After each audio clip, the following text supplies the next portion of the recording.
میں بھی اللہ سبحانہ و تعالی اہل کتاب کی ایک چال اور ان کی شرارت کا ذکر فرما رہے ہیں، اور وہ یہ ہے کہ بعض یہودیوں نے آپس میں مشورہ کر کے چند نوجوان یہودیوں کو اس بات پر مقرر کیا کہ تم مسلمانوں کے پاس جا کر صبح کے وقت یہ کہنا کہ ہم اسلام لے آئے اور ہم قرآن کریم پر ایمان لے آئے اور نبی آخر الزمان کو ہم نے رسول مان لیے، دل سے نہیں اقرار کرنا، ان کے سامنے خالی ظاہر کرنا، اور پھر جب شام ہوگی تو شام کو جا کر برات کا اعلان کر دینا۔ اور اس سے مقصود یہ تھا کہ جو مسلمان لوگ ہو چکے ہیں وہ چونکہ ان کو اہل کتاب اور اہل علم سمجھتے ہیں تو ان کے دلوں میں شک و شبہ آ جائے گا کہ یہ اہل علم اور یہ اہل کتاب اگر یہ صبح کو اسلام لائے اور شام کو پھر گئے تو ضرور کوئی نہ کوئی ایسی بات ہوگی جو ہمیں پتہ نہیں چل سکی۔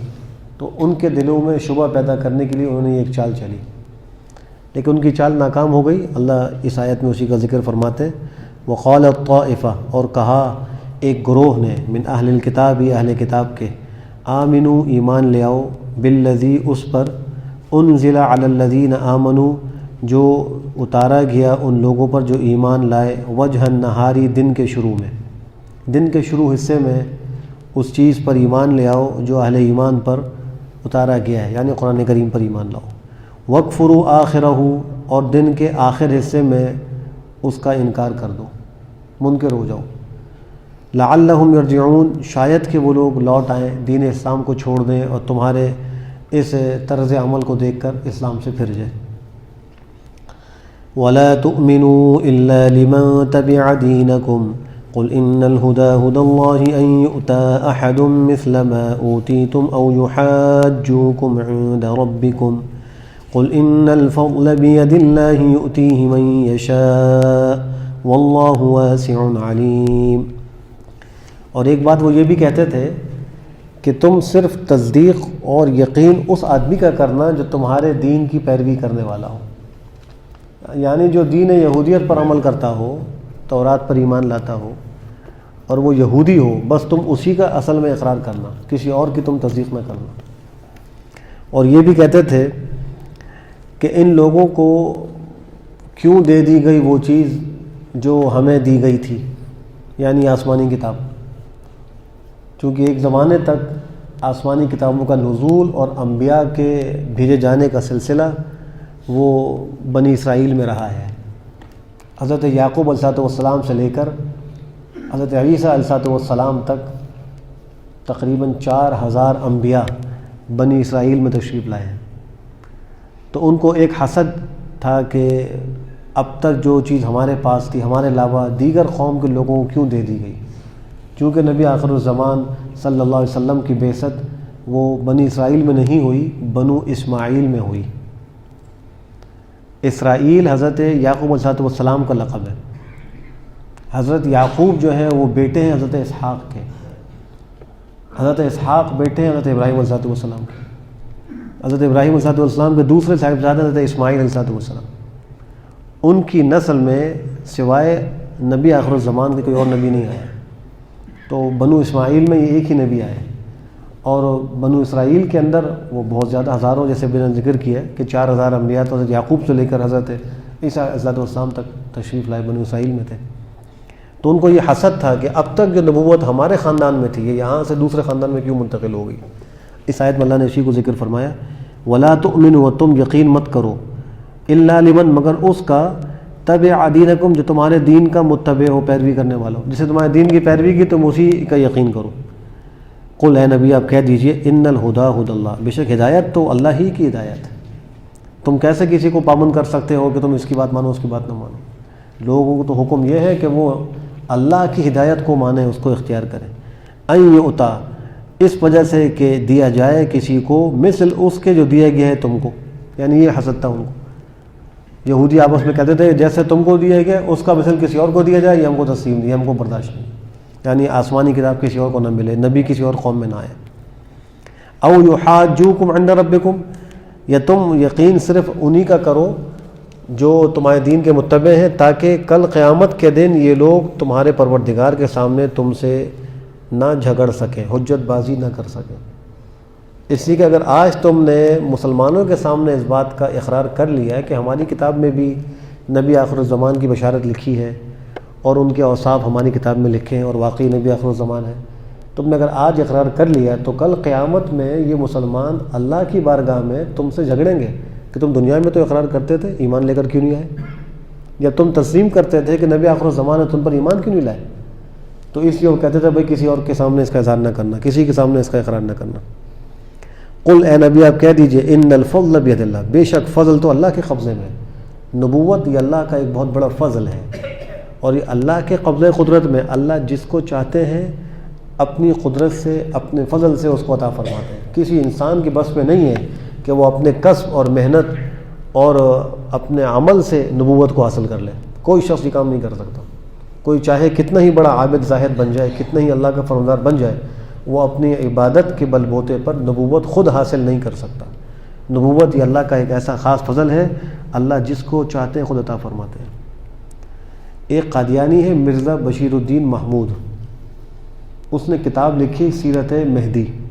اس کتاب میں وہ لکھتا ہے کہ ہر شخص جو اتنی عبادت کرے کہ جس کی وجہ سے وہ ایک بہت اونچے مقام تک پہنچ جائے تو وہ نبی بن سکتا ہے، اور اس نے یہاں تک لکھا ہے کہ وہ نبی آخر الزمان علیہ الصلوۃ والسلام سے بھی مرتبے میں آگے بڑھ سکتا ہے۔ اتنا بڑا کفر یہ لکھ رہا ہے۔ اللہ کہہ رہے ہیں قل ان الفضل بید اللہ، یہ فضل نبوت کا اللہ کے قبضے میں، کسی انسان کے قبضے میں نہیں ہے۔ یہ کسبی چیز نہیں ہے کہ انسان اپنے کسب اور محنت سے اس کو حاصل کر لے، یہ تو اللہ جس پہ فضل فرمائے اس کو یہ ملتا ہے۔ یؤتیہ من یشاء، آگے مزید وضاحت فرمائیے، اللہ جس کو چاہتا ہے دیتا ہے، کوئی لے نہیں سکتا۔ جس کو اللہ چاہتا ہے نبی بنا دیتا ہے، یہ اللہ کی مرضی۔ اللہ نے اس نبوت کے سلسلے کو نبی آخر الزمان علیہ السلام پر ختم فرما دیا۔ اب قیامت تک کوئی نیا نبی نہیں آئے گا۔ حضرت عیسیٰ علیہ السلام تشریف لائیں گے، قیامت کے قریب آسمان سے نازل ہوں گے، لیکن وہ آپ علیہ السلام کے نائب بن کر تشریف لائیں گے، اور وہ کوئی نئے نبی نہیں ہوں گے، ان کی نبوت تو آپ سے پہلے کی نبوت ہے۔ حضرت عیسیٰ علیہ السلام تو ہمارے نبی سے پہلے کے نبی ہیں، آپ کے بعد کوئی نیا نبی نہیں آئے گا۔ تو جو قادیانیوں کا یہ دعویٰ ہے کہ مرزا غلام قادیانی آخری نبی ہے، یہ قرآن و حدیث کے صریح خلاف ہے، اور یہ ایک بہت بڑا کفر ہے۔ آج وہ کفر و ارتداد مسلمانوں کے درمیان میں پھیلا رہے ہیں، اور قرآن کریم کی آیات اور احادیث سے پھیلا رہے ہیں۔ اس لیے اہل ایمان کو اس بات کی بڑی شدید ضرورت ہے کہ وہ اس فتنے سے بہت ہوشیار رہیں، اور قرآن و حدیث کا مطالعہ ان کا ہونا چاہیے، تاکہ ان کو معلوم رہے کہ ہمارے بنیادی ضروری عقائد کیا ہیں۔ تو اللہ فرما رہے ہیں کہ اے نبی آپ کہہ دیجئے فضل اللہ کے قبضے میں ہے، اللہ جس کو چاہتا ہے عطا کرتا ہے، اور اللہ بہت وسعت والے ہیں، بہت جاننے والے ہیں۔ یختص برحمتہ من یشاء واللہ ذو الفضل العظیم، اللہ خاص کرتا ہے اپنی رحمت سے جس کو چاہتا ہے، جس کو چاہتا ہے اپنی رحمت سے خاص کر لیتا ہے۔ اللہ بہت بڑے فضل والے ہیں۔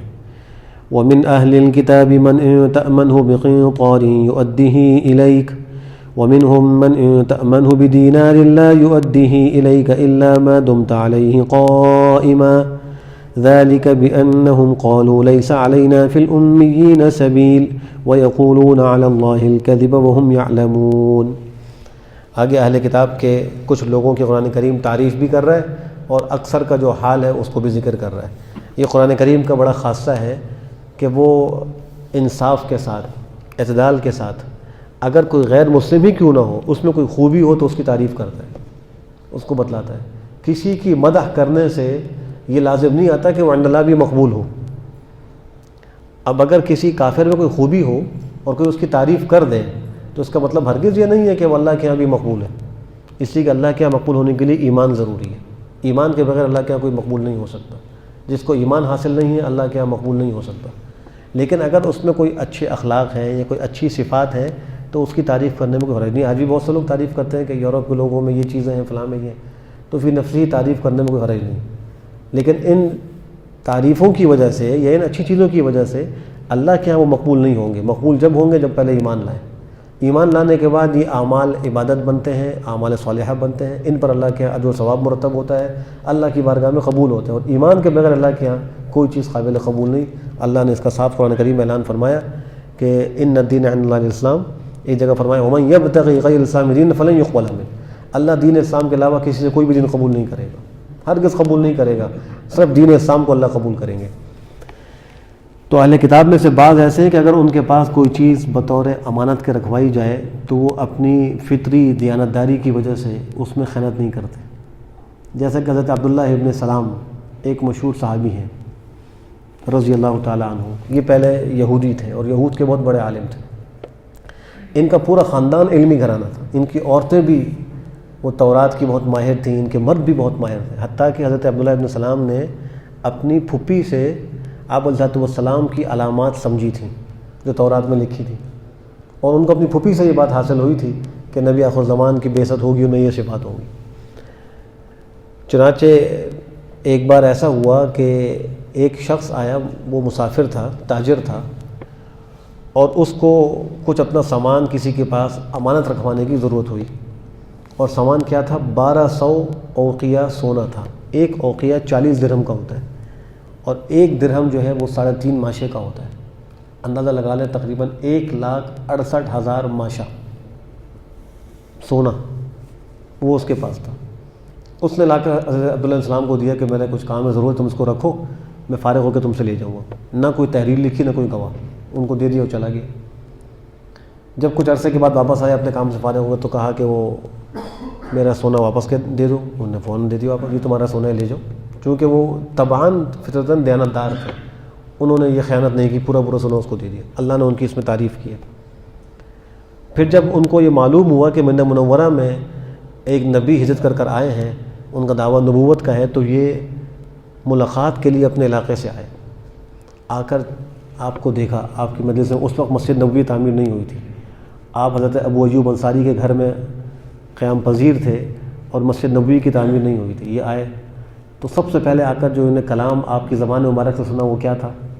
عجیب و غریب. اس میں آپ ارشاد فرمایا تھا, افشوا السلام, اطعموا الطعام, صلوا باللیل والناس نیام, تدخلوا الجنۃ بسلام, او کما قال.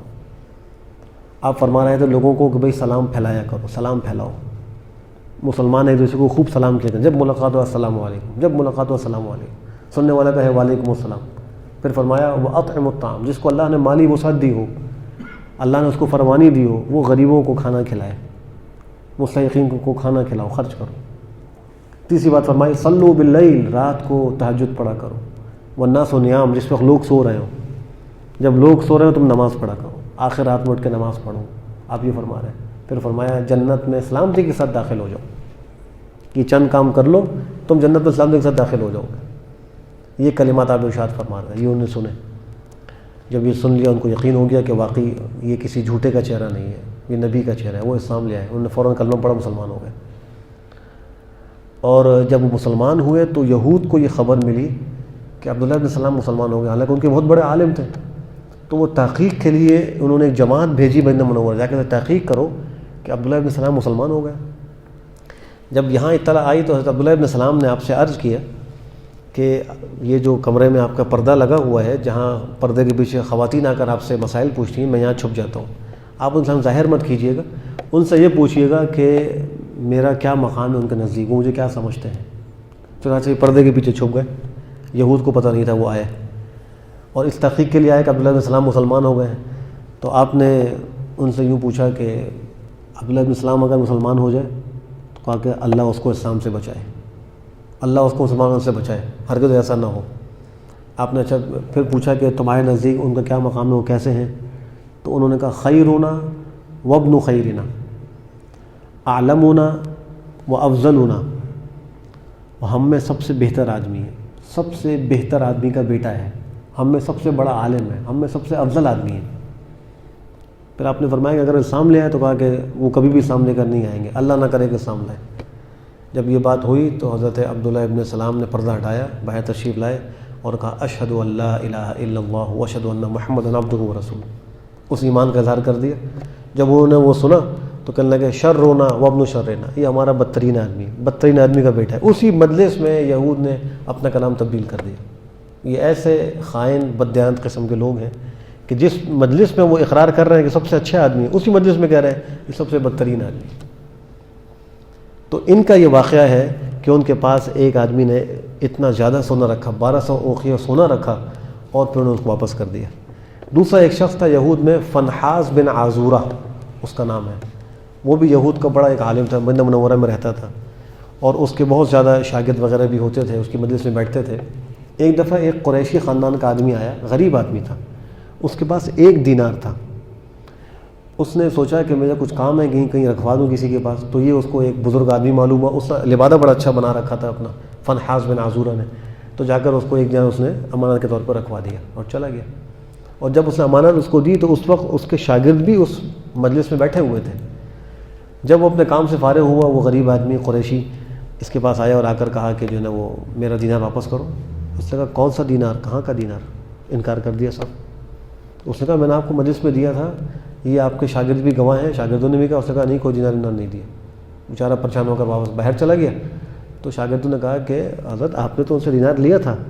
تو اس نے کہا یہ بیوقوف جاہل لوگ ہیں، ان کا مال ہمارے لیے حلال ہے، کوئی میں نے نہیں لیا۔ لیکن ان میں ایک آدمی ذرا رحم دل قسم کا تھا، وہ باہر گیا، اس نے جا کر اس آدمی سے کہا، وہ غریب پریشان ہو رہا تھا، کہا کہ دیکھو یہ ویسے تم کو دے گا نہیں، میں تم کو ایک طریقہ بتلاتا ہوں، تم جا کر اس کو کہو کہ میں سارے محلے میں پھر کر زور سے سب کو اعلان کرتا ہوں کہ میں نے اس فنحاس بن عزورہ کو 1 دینار دیا تھا اور یہ مجھے واپس نہیں کر رہا، میں سب کو اطلاع کرتا ہوں، تو یہ اپنی بدنامی کے خوف سے تم کو واپس کر دے گا۔ چنانچہ وہ آدمی دوبارہ آیا، اس نے کہا کہ دیکھو یہ میرا دینار واپس کرو، اور یہ میں سارے شہر میں پھر کر بتاؤں گا کہ اس نے میرا دینار لیا ہے اور واپس نہیں کیا، وہ سارے گواہ موجود ہیں۔ تو وہ ڈر گیا، اس نے کہا جاؤ یہ 1 دینار لو، دفع ہو جاؤ یہاں سے۔ اس کو دینار دے کر بھگا دیا اور وہ باہر چلا گیا۔ اس آیت میں اللہ نے اس قسم کے لوگوں کی تردید بھی فرمائی کہ یہ بڑے بدنیاد اور خائن ہیں۔ فرمایا کہ اہل کتاب میں سے بعض وہ ہیں کہ اگر تم امانت دو ان کو مال کا ایک ڈھیر، بہت زیادہ مال، تو وہ تم کو واپس ادا کر دیں گے، جیسے کہ عبداللہ ابن سلام۔ اور بعض ان میں سے ایسے ہیں کہ اگر تم ان کو امانت دو 1 دینار، من ان تأمنوا بدینار، تم ان کو 1 دینار دو، لا یؤدی الیک، تم کو واپس نہیں کریں گے مگر جب تک تم اس کے سر پر کھڑے نہ رہو، الا ما دمتم علیہ قائم، جب تک تم اس کے سر پر قائم نہ رہو اس وقت تک تو ٹھیک ہے، جہاں تم ہٹے وہ مکر جائے گا۔ ذالک بانہم، اور یہ ایسا کیوں کرتے ہیں؟ قالوا، انہوں نے یوں کہا، لیس علینا فی الامیین سبیل، ہم پر امیین کے بارے میں کوئی الزام نہیں ہے، یعنی جو امی جاہل لوگ ہیں ان کے مال اگر ہم جیسے چاہیں کھائیں، ہم پر کوئی الزام نہیں ہے، اور ہمیں اللہ نے اس کی اجازت دی۔ یہ بھی جھوٹ بولا، اللہ فرماتے ہیں وَيَقُولُونَ عَلَى اللَّهِ الْكَذِبَ، اللہ پر جھوٹ بولتے ہیں، وَهُمْ يَعْلَمُونَ، حالانکہ وہ جانتے ہیں کہ یہ جھوٹے ہیں۔ تو یہود کا حال ہے۔ اللہ سبحانہ وتعالی ہمیں قرآن کریم پڑھنے، سمجھنے اور عمل کی توفیق نصیب فرمائے۔ الحمد للہ رب العالمین والعاقبۃ للمتقین والصلاة والسلام على خیر خلقہ محمد وعلى آلہ وصحبہ اجمعین۔ اللہم ارنا الحق حقا وارزقنا اتباعہ وارنا الباطل باطلا وارزقنا اجتنابہ۔ ربنا آتنا فی الدنیا حسنہ وفی الآخرة حسنہ وقنا عذاب النار۔ اللہم آنس وحشتنا فی قبورنا، اللہم ارحمنا بالقرآن العظیم واجعله لنا إماما ونورا وهدى ورحمة۔ اللهم ذكرنا منه ما نسينا وعلمنا منه ما جهلنا وارزقنا تلاوته آناء الليل وآناء النهار واجعله لنا حجة يا رب العالمين۔ ربنا تقبل منا إنك أنت السميع العليم وتب علينا إنك أنت التواب الرحيم، وصلى الله تعالى على خير خلقه محمد وعلى آله وصحبه أجمعين برحمتك يا أرحم الراحمين۔